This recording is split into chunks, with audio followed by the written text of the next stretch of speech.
Bonjour Bruno Retailleau. Bonjour. Alors nous allons parler de cette réforme institutionnelle, mais d'abord un mot quand même.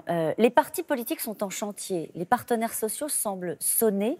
Est-ce que le Sénat est le dernier bastion de résistance face à Emmanuel Macron ?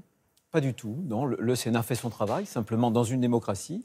Il y a une majorité, il y a une opposition. Simplement, le Sénat, depuis les élections sénatoriales, est dans une opposition intelligente. On a voté beaucoup de textes quand les choses vont dans le bon sens. En revanche, on dit ce que l'on pense, et ce qui n'est pas bon pour la France. Et alors, ce qui n'est pas bon sur la France, c'est pour la France, aux yeux du Sénat, et vous allez nous dire précisément ce que vous en pensez, c'est cette réforme institutionnelle voulue par le président. Gérard Larcher a fixé ce qu'il a appelé ses lignes rouges. Quelles sont les vôtres ? La première des lignes rouges, je pense, c'est de faire en sorte que, bien sûr, on n'a pas d'objection contre la baisse du nombre de parlementaires. Mais il ne faut pas que cette baisse du nombre de parlementaires se fasse aux dépens de la France rurale, de la France périurbaine, de celle qu'on appelle la France périphérique. Pourquoi ? Parce qu'en deçà d'un seuil de parlementaires, vous n'arrivez plus à correctement représenter ces départements. Et quand vous n'avez plus de parlementaires pour ces départements, vous n'avez plus de voix qui puissent exprimer précisément les attentes de cette France qu'on oublie trop souvent. Et je pense que c'est la vraie ligne rouge, en fait. C'est cette idée qu'on peut baisser le nombre de parlementaires, mais à un seuil qui préserve justement... Quel est le bon chiffre, alors ? Peu importe, à en discuter. Le président de la République a donné le chiffre de 30%. Ouais. Je pense qu'autour de 20 ou de 25%, ça nous permet à la fois de répondre à l'objectif de baisser le nombre de parlementaires, d'augmenter sans doute un certain nombre de moyens pour faire en sorte que le Parlement se renforce, mais sans déshabiller précisément la France périphérique. Il y a un mépris pour la France des territoires de la part du président de la République ? En tout cas, ce n'est pas son truc. C'est le président des grandes métropoles et on voit bien qu'il est mal à l'aise. Il est mal à l'aise, par exemple, on le voit encore avec les écoles rurales. Il l'avait dit très bien. Il l'avait dit au Sénat le 17 juillet dernier, lorsqu'il a lancé la conférence nationale des territoires. Il avait dit on va dédoubler les classes, 12 élèves, notamment dans des zones difficiles, mais ça ne se fera jamais aux dépens des écoles rurales. Et on constate, par exemple, l'inverse. Les 80 km/h sur les routes départementales. Vous ne pouvez pas être contre ça, quand même ? Mais si, mais je veux dire qu'il y a des bouts, des tronçons qui sont dangereux. Il faut peut-être les mettre à 70 km/h et d'autres qui ne sont pas dangereux, 90 km/h. Alors évidemment, pour les Parisiens, pour les gens qui habitent les grandes villes et qui bénéficient de transports collectifs, ça ne les touchera absolument pas. Mais ça va toucher les ruraux, comme d'ailleurs l'augmentation du diesel ou du fioul. Ça touche aussi cette France-là. Vous avez évoqué votre ligne rouge. Vous n'avez pas parlé de limiter les mandats à 3 mandats identiques consécutifs, ce qui était un des dossiers de crispation avec le président du Sénat notamment. Ça veut dire que vous pensez que cette réforme-là va plutôt dans le bon sens ? Moi, je préfère, d'un point de vue général, j'en ai marre qu'on dise aux Français, vous ne pouvez plus faire ci, vous ne pouvez plus faire ça. S'ils veulent arrêter un élu qui a seulement un mandat, ils le font, s'ils le jugent mauvais. Sinon, l'élu continue, si le peuple veut qu'il continue. Je pense, moi, que c'est un leurre. Je pense que c'est un leurre pour 2 raisons. La première raison, c'est que pour le Sénat, ça ne concernerait que 12 sénateurs sur 348.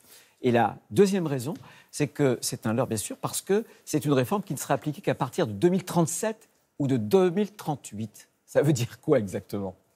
Ça veut dire que vous pensez qu'il y a une forme de quoi nourrir une forme d'antiparlementarisme dans les propositions qui sont exposées par le gouvernement ? Oui, je pense, bien sûr, évidemment. Et d'ailleurs, moi, ce qui me surprend beaucoup, c'est que quand on parle de moderniser les institutions, il faut s'en prendre au Parlement. Alors même d'ailleurs que la plupart des réformes et des révisions constitutionnelles précédentes ont visé à rééquilibrer au profit du Parlement un pouvoir qui est très présidentialiste. Le problème, c'est qu'on parle du Parlement, on ne parle jamais de l'exécutif. Nous, on a fait une proposition.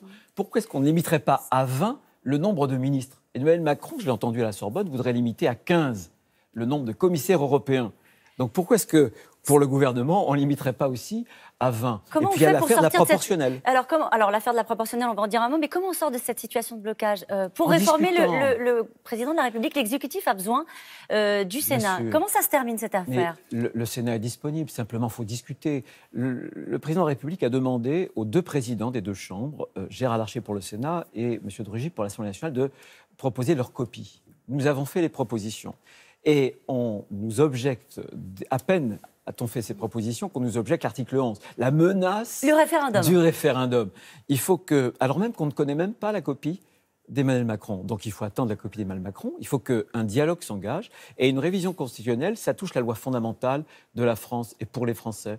Donc il faut toucher ce texte-là d'une main tremblante, et il faut écouter le Sénat. Ça ne peut pas il se veut faire... avancer, Emmanuel Macron, il ne veut pas écouter. Pour l'instant, il veut réformer. Il considère qu'il a un mandat de la part des Français pour réformer et que ce qui s'est exprimé lors de cette présidentielle, c'est aussi cette volonté de changer les choses, de réformer les institutions, de moderniser nos institutions. Est-ce que, précisément, on peut réformer les choses? Absolument. Et la France a besoin de réformes, et pas de demi-réformes. Et je pense que M. Macron... Sur ce sujet-là aussi? Sur ce sujet-là, absolument. Et d'ailleurs, je suis en train de vous dire que nous ne sommes pas opposés à la baisse, par exemple, des parlementaires. Il y a un sujet sur la proportionnelle. La proportionnelle, je vais vous dire, c'est un accord, c'est un engagement électoral entre M. Bayrou et M. Macron. On n'est pas obligé, nous, de payer ces arrangements électoraux. Pourquoi? Parce que le général de Gaulle nous a débarrassé de la proportionnelle, qui était catastrophique, qui a créé une instabilité en France sous la 4e République. Et on voit que cette instabilité, c'est le cas en Allemagne, c'est le cas aussi en Italie. Donc oui, on veut ce qu'il y a de meilleur pour la France. Ce n'est pas réformer pour réformer, c'est réformer pour rendre la France plus forte. Est-ce que vous êtes prêt à être rangé dans la catégorie ancien monde, conservateur, défenseur de l'immobilisme? Parce que c'est ça qui va se produire. Non, c'est ce que M. Macron va essayer de nous accrocher comme étiquette. Et il y a un paradoxe d'ailleurs d'Emmanuel Macron, c'est qu'à la fois il prétend déconstruire les clivages, mais c'est quelqu'un de profondément manichéen. Il y a toujours le camp du bien et il y a le camp du mal. Il faut toujours qu'il trouve des boucs émissaires. Alors les boucs émissaires, ça peut être les familles qui sont en train de tranquer, ça peut être les ruraux, ça peut être les retraités. Il est toujours dans cette espèce de balancement où, derrière un large sourire, où il se met parfois en scène, y compris à l'Élysée, il est extrêmement dur et il ne supporte pas toujours qu'une opposition exprime ses propres valeurs et surtout exprime son point de vue. On va y revenir sur Emmanuel Macron. Juste un mot quand même sur Nicolas Sarkozy à la rescousse. Il vient ce soir pour évoquer un retour d'expérience sur la révision constitutionnelle, celle de 2008. Il est utile dans cette bataille, dans ce bras de fer qui s'ouvre avec l'exécutif? Pourquoi vous avez besoin de Sarkozy? On n'a pas besoin de Nicolas Sarkozy, on a besoin, avant d'engager une nouvelle révision, de faire le point sur la dernière révision.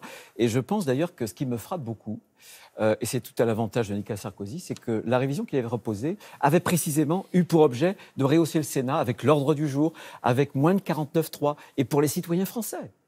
La question vis-à-vis la QPC, question prioritaire de constitutionnalité qui permet à chaque citoyen, chaque justiciable de s'emparer d'un sujet pour dire « Attendez, la loi qu'on veut appliquer, elle n'est pas constitutionnelle ». C'était une grande avancée. Où sont ces grandes avancées pour les concitoyens aujourd'hui dans le projet d'Emmanuel Macron? Où est le rééquilibrage entre un hyper-président et un Parlement qui continue à s'affaiblir? Il ne supporte qu'un Parlement le petit doigt sur la couture du pantalon. C'est pas ça une révision constitutionnelle. Ça doit être un équilibre justement des forces et surtout des pouvoirs. Et il veut avancer, il veut réformer BAC, SNCF, asile, immigration, formation professionnelle, assurance chômage, j'en passe. Maintenant, justice. Est-ce que vous pensez qu'on peut réformer le pays et qu'on doit réformer le pays au pas de charge? Il faut le réformer. On peut le réformer au pas de charge. Ce n'est pas ce qui me pose problème. C'est que je pense, moi, que cette frénésie de réforme cache de trop petites réformes. On va parler bientôt de l'immigration, c'est le cas. Ça ne changera absolument rien sur la dépense publique. Pourquoi est-ce qu'en France, on a 4,5 milliards d'impôts pour les Français cette année? Parce qu'on est les champions du monde en même temps de la dépense publique. Plus de dépenses publiques, c'est toujours plus d'impôts. Donc beaucoup de réformes et des petites réformes, c'est ça que vous dites? Absolument. Pour peu de choses, pour trop peu de choses. Donc cette frénésie, cette boulimie de réformes cache finalement une absence de vraies réformes fondamentales. Il peut y avoir des petites choses qui vont dans le bon sens. Je suis le premier à les voter ou à le reconnaître, mais ce n'est pas suffisant, encore une fois, pour rendre la France plus forte et moderne. Merci beaucoup, Bruno Retailleau. C'est à vous, Laurent.